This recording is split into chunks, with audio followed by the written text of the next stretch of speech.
ағаштың түбін әкпен ақтап қояды. Ол қаншалықты дұрыс? Қажеттігі жоқ ол әкпен.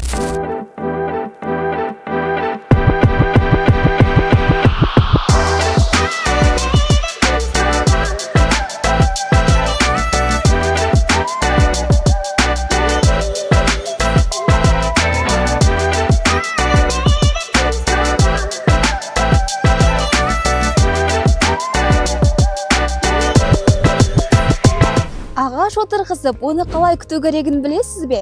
Көп ағаш егуді оңай деп ойлайды. Жерді қаздың, ағашты ектің, су құйдың болды.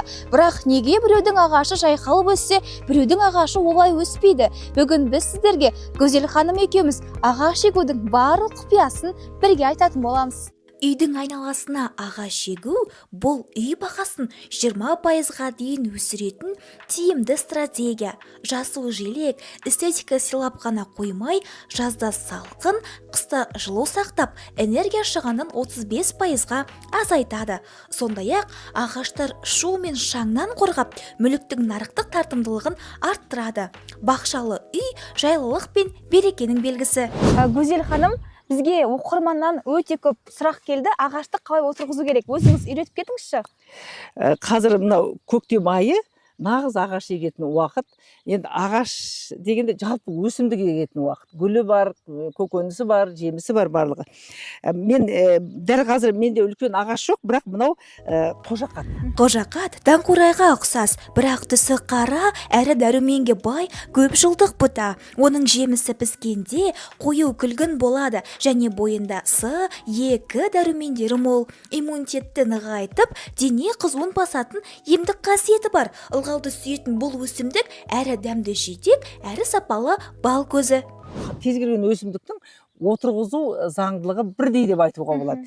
Тек қана оның тамырының үлкен кішілігіне байланысты болады. Енді бұл ағаштар қараңыз, жалпы ағаш мысалға ол мынандай ыдыста түбекте өсірілген болса, оны сіз кез келген кезде егесіз. Маусымға қарамайды? Қарамайды. Жаз айында да егуге болады. Әрине көктемде еккен ең дұрысы, дегенмен де кез келген уақытта, өйткені бұның тамыры міне жинаулы тұр, көрдіңіз ғой? Жинаулы тұр. Оларды арнайы сататын жерлер бар ма? Осы ыдыспен сататын жерлер бар ма? Егіп сататын адамдар бар ғой. Біз бұда мынау қожақат. Қожақат бір жақсысы бұл жаңағы қыста күзде жылылауды қажет етпейтін мынау ремонтантный қожақат. Енді қараңыз, бұның мына қаншалықты мынау несі болса, комы болса, біз содан жаңа үлкенірек қазып аламыз. Қазып аламыз, өйткені бұның тамыры жан-жаққа бару керек қой. Тамыры үлкейеді. Енді қазір сіз маған көмектесесіз. Иә, көмектесейін. Қараңыз, міне. Жақынан көрсете берсеңіздер де болады. Бұған су әкелу керек еді жаңа. Су алып келейін ба? Жоқ, артынан кейін түсірейін. Міне асты жұмсақ. Енді мынау дайын көшетімізді ішіне саламыз келе ғой. Келіңіз, мен сізге салып көмектесейін. Ал шашып алмайын, иә, мынаны? Шашып, иә. Бұның кішкене былай таман жылжытыңыз, кішкене қарай. Так, былай қарай. Болды. Енді тек қана топырақ саласың, болды, ешқандай естеріңізде болсын. Еккен кезде оған қоректік зат салудың қажеттігі жоқ. Өйткені ол тамыры жаңағы жерге сіңіп өсіп үлгеру керек. Оның үстіне бізде жер өте құнарлы. Өзі де құнарлы, көріңіз, құнарлы топырақта келеді. Сонда тыңайтқыштарды қай уақытта себеміз бұған? Бұны бір-екі суғарып, мынау жер сіңгеннен кейін бұған азот салуға болады. Азот дегеніміз не? Бұл өсімдіктің бой алуы мен жапырақ жаюына жауап беретін негізгі элемент. Ол хлорофилл түзіп, фотосинтезді жылдамдатады. Азотты тек көктемде және жаздың басында беру маңызды. Әйтпесе өсімдік қысқы суыққа төтеп бере алмайды. Жетіспесе, жапырақ сарғайса, артық болса, жеміс орнына тек жасыл желек өсіп, нитрат көбейеді. Азот тез өсу үшін. Сондықтан біз таза биогумуста өсіреміз. Биогумус біз мынандай химиялық зат пайдаланбаймыз. Түсінікті.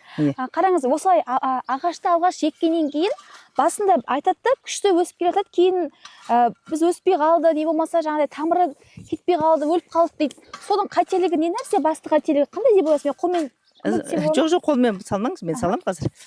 Қараңыз, өсімдік қандай кезде өледі? Не көп махаббат беріп махаббатыңызды төгіп су құя берсеңіз өледі, немесе су құймай қойсаңыз өледі. А басқа жағдайда ол ешқандай өлмейді, мүмкін емес. Көп суда ол шіріп кетеді тамыры. Суғарылмай қалса жаңағы су жетіспей өліп қалады. Болды. Басқа жағдайда өлуі мүмкін емес. Ол жаңа өліп қалады дейтіндердің көпшілігі дұрыс екпегеннен емес. Әрине мүмкін дұрыс та екпеуі мүмкін. Көпшілігі мысалға тамыры кішкентай болса да титтей жерді ғана қазады. Олай емес.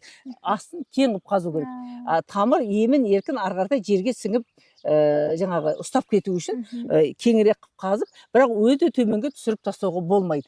Мына қандай горшоктың бетінде тұрды, сондай қылып міне енді егеміз, ешқандай қиындығы жоқ. Одан кейін мына үй жағдайында ағаштың түбін әкпен ақтап қояды. Ол қаншалықты дұрыс? Қажеттігі жоқ ол әкпен.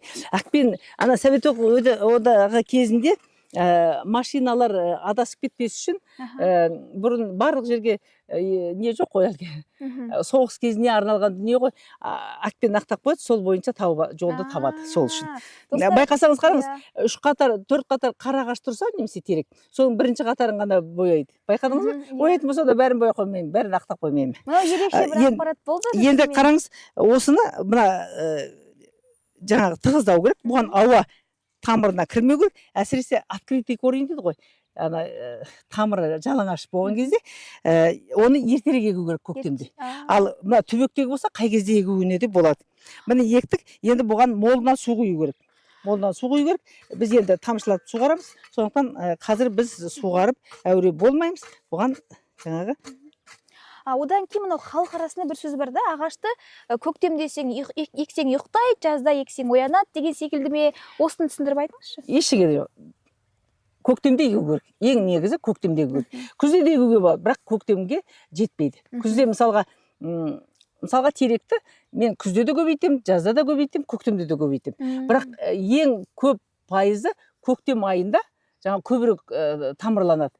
Қалемшеден еккен кезде мысалға. Сондықтан әр нәрсенің өзінің уақыты бар. Барлық өсімдікті көктемде еккен дұрыс болады. Ағаш егу кезіндегі ең басты қателік тамыр айналасында ауа қалташаларын қалдыру. Бұл көшеттің су сору қабілетін тежеп, тамырдың кебуіне немесе шіруіне әкеп соғады. Оның алдын алу үшін топырақты қабат-қабат нығыстап, егу барысында мол су құю арқылы ауаны итеріп шығару керек. Ең тиімдісі балшық әдісін қолданып, тамыр мен топырақтың тығыз жанасуын қамтамасыз ету. Мына көп кішкентай ағаш 5-10 жылдан кейін сіздің үйіңіздің құнын 20-30%-ға дейін өсіре алатынын білесіз бе? Бұл жай ғана экология емес, бұл инвестиция. Бірақ бұны дұрыс екпесеңіз, ақшаңыздың ауаға кеткені. Кез келген жеміс ағашын еккен кезде бірінші жылы 70 сантиметрден кесіп тастау керек. Биіктігін кесіп тастау керек. Келесі жылы ол жан-жағынан мынандай бұталар шығарады. Келесі жылы 140 деген осындай ғой, 140-тан кесу керек. Үшінші жылы 2/10-нан кесу керек. Бітті. Одан ешқандай жаңа жеміс ағашын биіктетуге болмайды. Одан кейінгі жылдары ішіне қаратай өскен қырқу керек бұталар. Қырқу дегеннің өзі жеке бір тақырып. Өйткені не үшін қырқады? Мысалға, екі жеміс, бірдей жеміс ектің, екеуі де мысалға бір жазда 30 немесе 50 килограммнан жеміс береді. Мысалы, алма дейік. Бірақ қырқылғаны, біреуін қырқып, біреуін қырқпау керек. Қырқылғаны үлкен, әдемі, дәмді болады да, енді сіз бұтақтарын қырқпасаңыз, ол өте көп береді, ұсақ болады, әрі дәмсіз болады. Осы ғой міне. Сонда не керек? Мына қырқу, бұтақтарды қырқу, оның ана гүл алманың санын азайтады, жемістің. Оның санының көбіне пайда не? Оның ірі дәмді болғаны керек.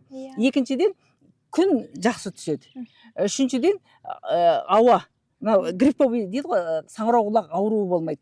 Одан басқа құс ұшып кіріп, ішіндегі жәндіктерді жейді. Сол үшін қырқады. Немістерде бар.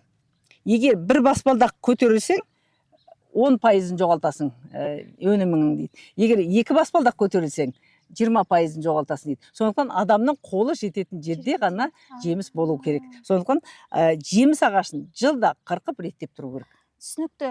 Сонда, мысалы, екі алма ағашының арасының сантиметр қанша болу керек? Ол енді егер биіктігі 2-10-нан асырмайтын болсаңыз, ара қашықтығы 3 метр болса жеткілікті.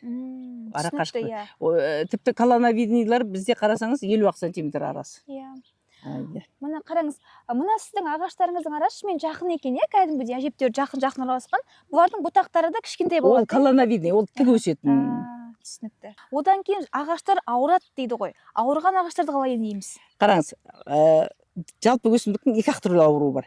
Біреуі грибковый, жаңа саңырауқұлақ ауруы да, екіншісі түрлі жәндіктер.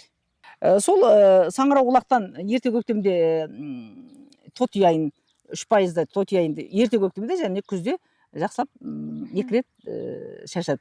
Тағы да басқа өсімдік биті ауруы шықса, мен фитоверім себем. Немесе тіляға қарсы, құмырсқаға қарсы кәдімгі перец бар ғой, біз жақта лаза деп айтатын Алматы облысында.